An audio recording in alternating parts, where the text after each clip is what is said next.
A teraz vám povieme, ako si u nás môžete znížiť úrok.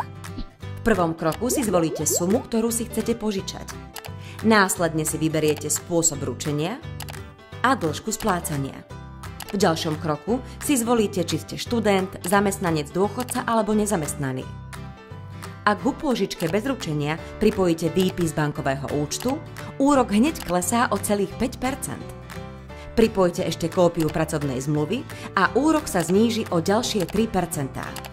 Ak spolu so žiadosťou odošlete i kópiu zaplateného účtu za televízor alebo mobil, úrok klesne o ďalšie 2%.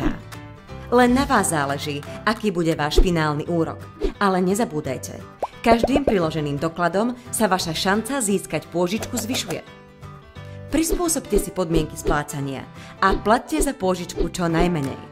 A teraz si sami môžete vyskúšať, ako to funguje.